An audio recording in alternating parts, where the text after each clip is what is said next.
Hello everyone. Have you ever watched a play performance before?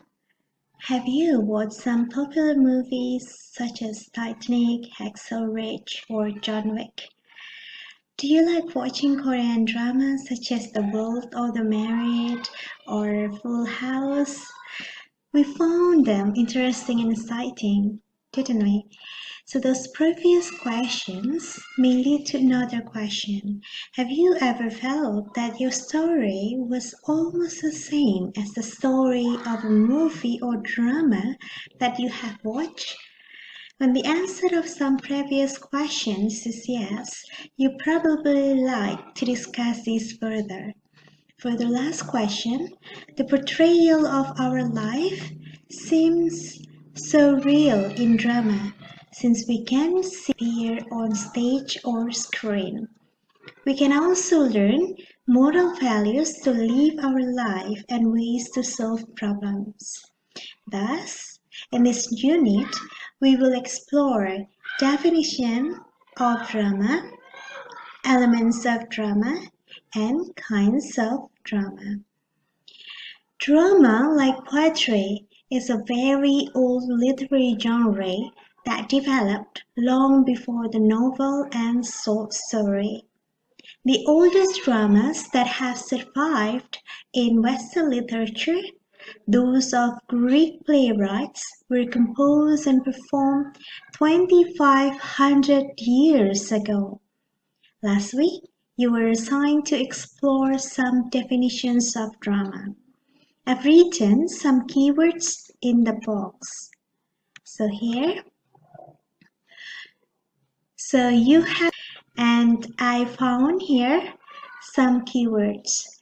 So art, dialogue, performance, action, conflicts, emotions, live portrayal, play, movie, film, TV series, actors, theater, and fictional. So to me, drama is one of literary kinds that portrays fictional or non-fictional events and is mostly performed on stage in form of dialogue. So this one, drama is considered as literary kind. But another definition, they have drama that is shown on our television. So the concept is different. But drama here is meant literary kind. Okay, based on said other definition, a play or drama is a dramatic composition that has been written for theatrical performance and tells a story of conflict and emotion using action and dialogue. This is the definition from Goodfin. Drama is different than other genres because the author or dramatist's intention is fulfilled by the presentation of actors and theatrical devices, not reading or reciting. It is an oral and visual creation whose written form is first a preparation, that is a script, secondly, an aid to performance, the actor's lines, and lastly, a printed text for critical and educational analysis. So we move to elements of drama.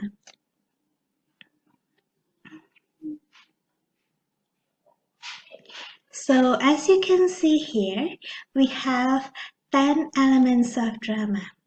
The first is plot, conflict, setting, character, dialogue, stage directions, scenes, monologue, soliloquy, and aside.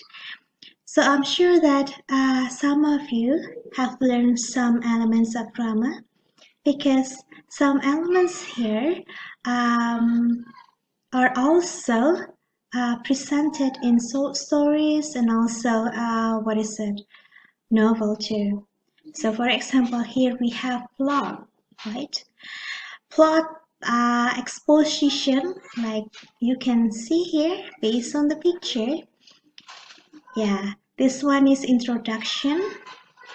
Not all plays follow this pattern, but most tragedies begin by introducing the characters with an exposition of previous actions that reveals the current circumstances. Rising action here introduces the conflict, the problems that must be solved, or the trial that must be faced. And climax here occurs when the forces of the protagonist and the antagonist meet head-on. It is the point of the highest intensity in the story. Then we have falling action, includes the elements of the plot in which the hero or heroine moves steadily toward the inevitable conclusion. Denouement here includes the remaining falling action. Denouement means untying or unraveling. One description of a dramatic plot is tying of a knot, the beginning and the middle into knots. Then denouement unties the knot or unravels the plot. In a tragedy, the denouement is often called the catastrophe. Characters, the knot or unravels the plot. Although some types of drama deliberately avoid a human focus, the focus of most drama is human and characterization is the device, and become familiar to the audience in a short time. The method of achieving this is primary medium of drama, that is dialogue. So dialogue represents people communicating through speech. Therefore, characterization in drama is dependent on the dialogue the characters speak, the actions they perform, and what other characters report. So here the plot, and we have conflict inside the plot, as I told you before. Over here, sometimes what is it? Some dramas, some author of the drama, or we call it dramatists or playwrights, they give the background of the setting here before they begin the story. And then yes, we have character here. So we have protagonist, antagonist, static, dynamic here.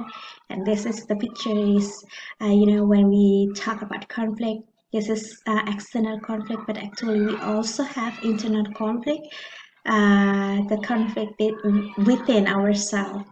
And this one is the setting. We have time, place, sometimes social situation.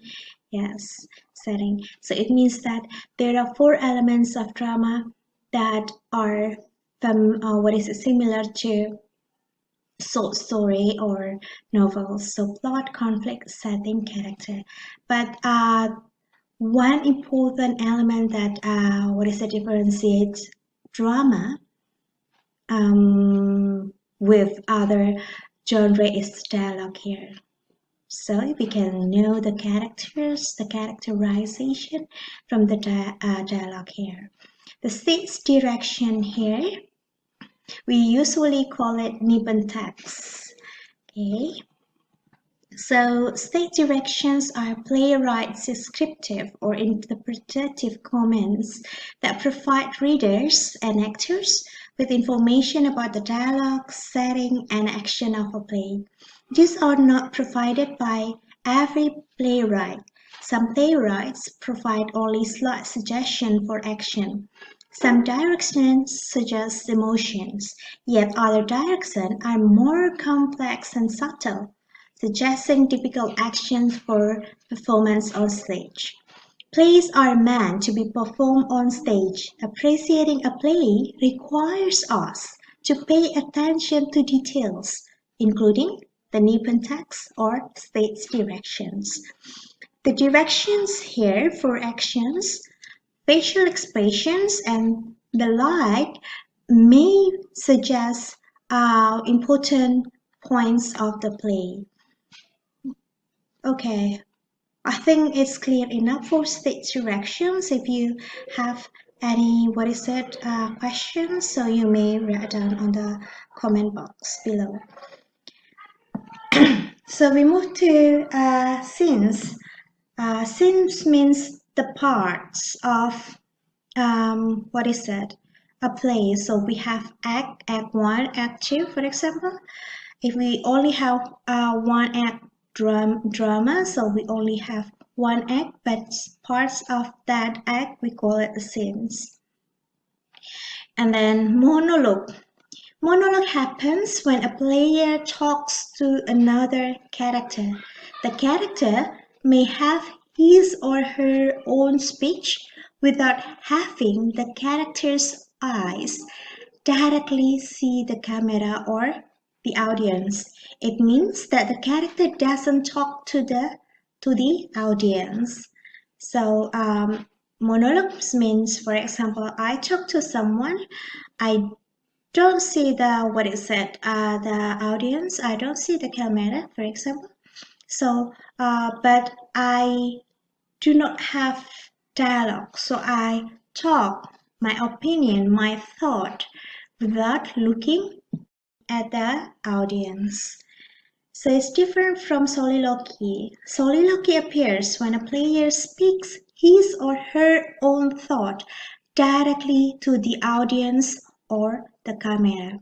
So when I talk to you like this, you can call it as soliloquy.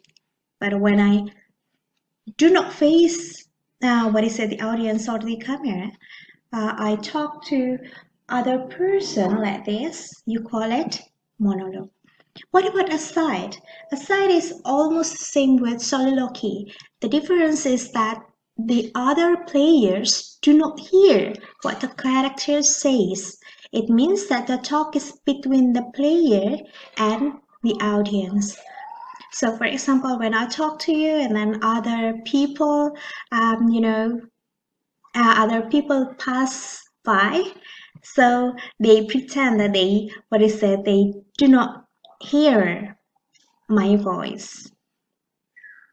Okay, that's for the elements of drama. Now we move to the kinds of drama. So this is some important elements of drama. That is dialogue, monologue, soliloquy, aside, stage direction, and scenes. So over here, yes, and dialogue here. Okay, so we have 3 popular kinds of drama. The first is tragedy, it's like Romeo and Juliet, right here, and comedy. Here, I'm sure you are familiar with this person, and tragicomedy. Here, this is the example from one of great playwrights. Later on, we will talk about it. Yes. So first, tragedy here. Okay, tragedy tells the fall of a worthwhile, usually noble character. Traditionally, a tragedy is dominated by a serious tone, concerns king and princess, deals with profound issues, and usually concludes with the death of the leading character. Tragic heroes or heroines face unexpected fate. Tragic heroes and heroines face their fate with determination, courage and bravery. Thus, they are worthy of our respect. A simple definition of this kind of drama is that it usually does not have a happy ending. The whole story may have a sad theme, which includes tragic scenes. It may also end tragically. So, some example of tragedy are Romeo and Juliet, as you can see, okay, on the screen. Of Mice and Men by John Steinbeck. So you can, watch it because your senior have played that before. And then Oedipus Rex by Sophocles typically deals with common people. is dominated by a light tone that encourages laughter, or at least amusement or entertainment, and ends happily. A character's fortunes are reversed for the better and a community is drawn more closely together, often with the unity of a pair of young lovers. Comedies are also more amusing and do not excite the emotions of pity. This kind of drama exposes humorous actions in most scenes. When we watch this kind of drama, we usually laugh. The ending mostly has a cheerful tone. Some examples of comedy are A Midsummer Night's Dream by William Shakespeare and The Importance of Being Earnest by Oscar Wilde. So we move to the third kind of drama, that is tragic comedy. Tragic comedy here is a mix between tragedy and usually ends with exile, death, or a similar resolution, and comedy usually ends with a new beginning, a marriage, or another chance of some sort. Tragic comedy often ends with no clear resolution. The circumstances are so complex that the audience may feel perplexed at the ending. Every tragicomedy explores a range of emotions that may include all these and more. Thus, the audience response to tragicomedy is usually complex and some examples of tragicomedy are The Merchant of Venice by William Shakespeare, The Cherry Orchard by Anton Chekhov. And here is what is it? It's taken from a play that is Waiting for Godot. Yeah. Okay, so we have learned definition of drama, elements of drama, and kinds of drama. I just want to remind you again, if you have any questions, feel free to type in the box below, so comment box, okay? Or you can directly ask your lecturer. Okay, thank you very much for your attention. Stay healthy and happy. See ya.